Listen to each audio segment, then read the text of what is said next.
राजकुमार सिद्धार्थ का जीवन अब तक विलासिता, सुविधा और मोह माया से घिरा हुआ था।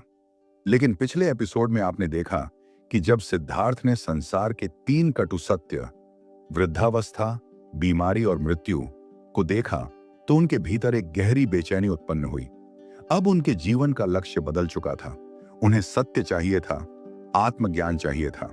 यही बेचैनी और जिज्ञासा उन्हें उस ऐतिहासिक निर्णय तक ले गई जिसे हम महाभिनिष्क्रमण कहते हैं, अर्थात घर और संसार का त्याग। एक राजा का द्वंद्व, सुख या सत्य। सिद्धार्थ अब हर दिन अधिक गहरे चिंतन में डूबने लगे थे। राजमहल की भव्यता, रानियों की मोहकता, गीत संगीत की मधुरता, यह सब अब उन्हें भुलावा लगने लगा था। उनके भीतर की आत्मा बार बार उनसे पूछती, क्या यही जीवन है? क्या यही अंतिम सत्य है? राजा शुद्धोधन को भी पुत्र की इस परिवर्तनशील मानसिकता का आभास हो चला था। उन्होंने महल के भीतर पहरे खड़े कर दिए। सिद्धार्थ को संसार के दुखों से दूर रखने के लिए हर संभव प्रयास किया गया, किंतु सत्य की खोज भीतर से आती है और भीतर के द्वार पर कोई प्रहरी नहीं बैठ सकता। रात्रि की वह ऐतिहासिक घड़ी एक रात्रि थी, अमावस्या की काली रात। सिद्धार्थ ने निश्चय कर लिया था कि अब उन्हें जाना होगा, मोह के बंधनों को तोड़कर अज्ञात की ओर, पर सत्य की ओर। रात्रि का प्रथम प्रहर था। सारी नगरी निद्रित थी। सिद्धार्थ ने अपनी पत्नी यशोधरा और पुत्र राहुल को देखा। पुत्र का मासूम चेहरा उनके हृदय को विदीर्ण कर गया। एक क्षण के लिए वे रुके, परंतु फिर उन्होंने कहा, राहुल, मैं तुम्हें छोड़ नहीं रहा। मैं तुम्हारे लिए सत्य की खोज पर जा रहा हूं। उन्होंने अपने विश्वासी सारथी चन्ना को बुलाया और कहा, तैयार हो जाओ, आज मैं इस जीवन से विदा ले रहा हूं। सिद्धार्थ ने अपने रत्न जड़ित आभूषणों को त्यागा, महलों की पोशाक उतारी और एक सामान्य वस्त्र धारण किया। अपने घोड़े कंथक पर सवार होकर चुपचाप निकल पड़े। न स्वजन को जगाया, न किसी से विदा ली। राजसी जीवन का परित्याग, राज्य की सीमा पर पहुंचकर सिद्धार्थ ने अंतिम बार अपने जीवन को देखा।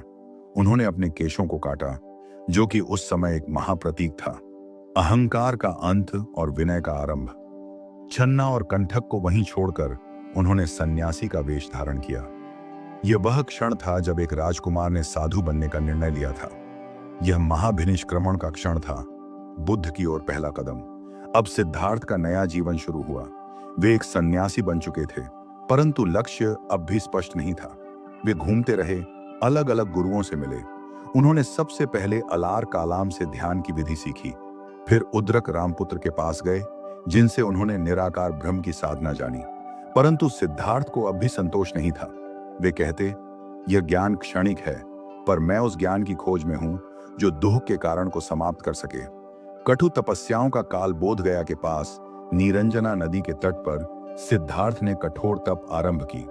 उन्होंने खाना छोड़ दिया, जल तक नहीं पिया। शरीर हड्डियों का ढांचा बन गया। उनका शरीर इतना दुर्बल हो गया कि बाल धोते समय बाल हाथ में आ जाते। एक दिन जब वे नदी में स्नान करने गए तो मूर्छा खा गए। उसी समय एक बालिका सुजाता आई, जिसने उन्हें खीर अर्पित की। यह खीर महज भोजन नहीं थी, यह एक चेतावनी थी। जीवन अत्याचार नहीं, संतुलन चाहता है।